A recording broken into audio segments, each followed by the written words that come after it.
नवीन योजना आहे. दादांनी सांगितलं आपण या योजनेमध्ये सगळ्या अटी शर्ती काढून टाकल्या आहेत. काही काळजी करायचं कारण नाही. माध्यमांना देखील सांगू इच्छितो की आपणही लक्षात घ्या, कुठल्याही अटी शर्ती आता याच्यामध्ये नाहीत.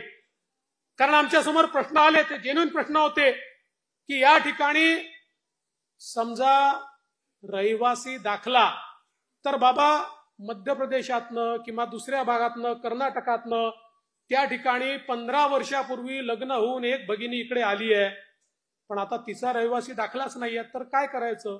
आम्ही सांगितलं हरकत नाही, नवऱ्याचा तर असेल, नवऱ्याचा दाखला, बरं तोही दाखला म्हणून कुठल्याही तहसीलदाराकडे जाण्याची आवश्यकता नाही.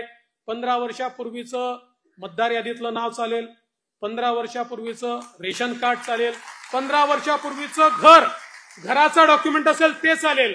कुठलंही 15 वर्षापूर्वीचं डॉक्युमेंट असेल तर ते डॉक्युमेंट त्या ठिकाणी नवऱ्याच्या डॉक्युमेंटवर, पत्नीला किंवा वडिलांच्या डॉक्युमेंटवर मुलीला त्या ठिकाणी योजना मिळणार आहे. त्यानंतर उत्पन्नाच्या दाखल्याकरता कोणालाही रांग लावायची आवश्यकता नाही. कारण ज्यांच्याकडे पिवळे आणि केशरी रेशन कार्ड आहे अशा सगळ्यांना त्या ठिकाणी ही योजना लागू करण्यात आलेली आहे. त्यामुळे ते कार्डच त्यांचा उत्पन्नाचा दाखला समजला जाईल. मग कोणीतरी सांगितलं कुटुंबाची व्याख्या काय?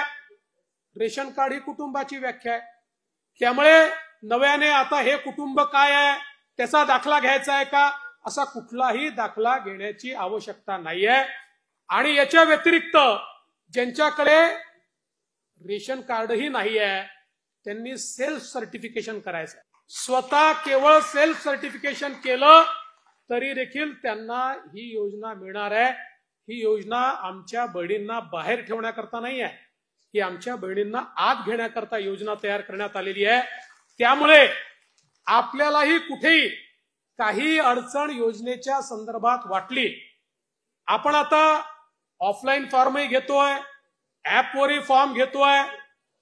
ऍपवरचे फॉर्म हे आपल्याला सोपे पडतात, ऑफलाईन जे येतात ते पुन्हा ऑनलाईन करावे लागतात.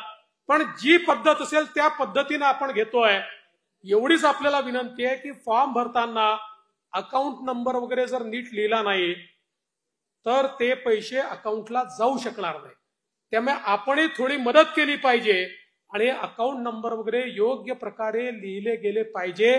त्यात कुठली चूक होऊ नये अशा प्रकारचा प्रयत्न हा निश्चितपणे या ठिकाणी आपण केला पाहिजे.